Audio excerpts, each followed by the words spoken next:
Welcome back. Right now we are joined by Dr. Gwen Nichols from the Leukemia and Lymphoma Society. Virtually, she's here with us today.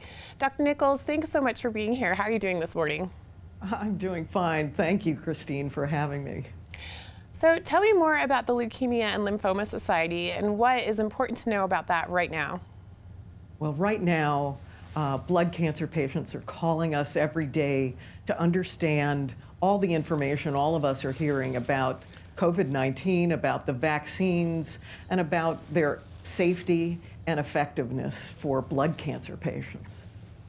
What are your recommendations for those who are immunocompromised right now in terms of cancer with the Leukemia and Lymphoma Society and how they should tackle what's happening right now as far as vaccine, their treatments, and much more? Well, thanks for asking that, because I think this is really important information to get out.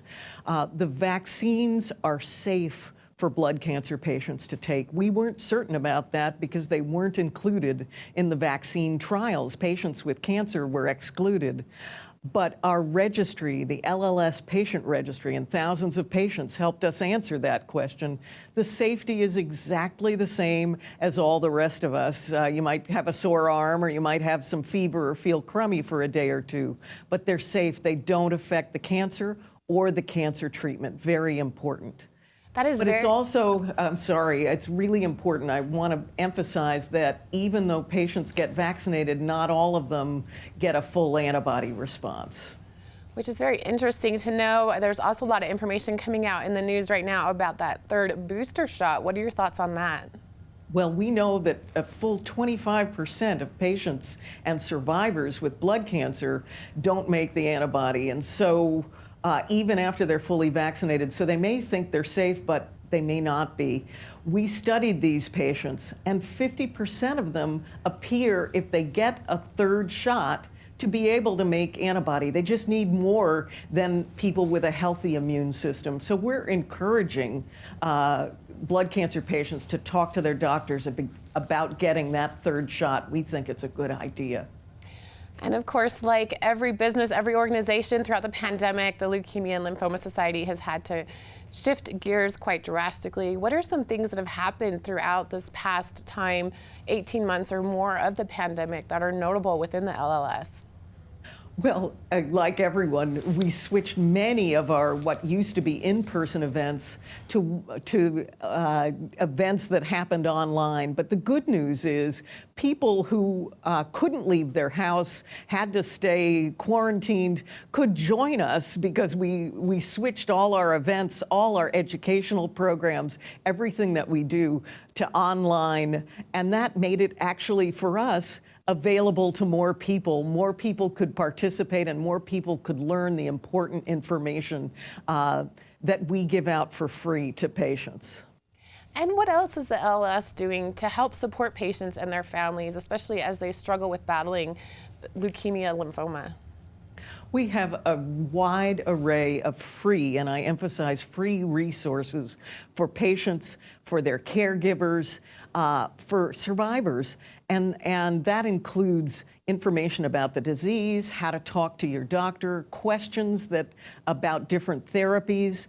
We have financial resources available. We have support groups available. So much. And we have live in-person information specialists who will answer questions if you prefer in person to doing your searching online.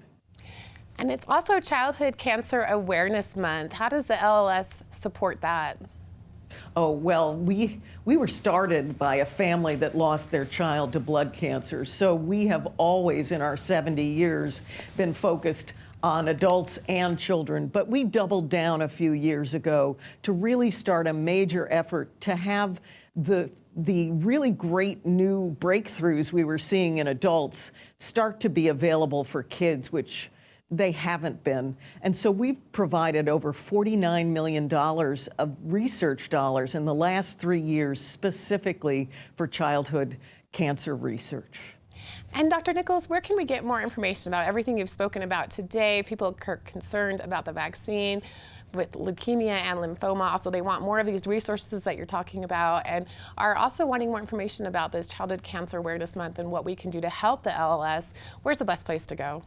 Well, thank you for asking that, Christine. LLS.org is the best place to find that information. And please, I urge anyone who is a blood cancer patient, a caregiver, a survivor, to take advantage of our information resource specialists. They're available 9 to 9 Eastern, Monday through Friday at 1-800-955-4572. Thank you so much, Dr. Gwen Nichols, for joining us today. I really appreciate this important information from the Leukemia and Lymphoma Society. It's good to hear the recent research data and resources available to people who are affected. We appreciate your time this morning. We'll be back with more here on Mountain Connections right after this.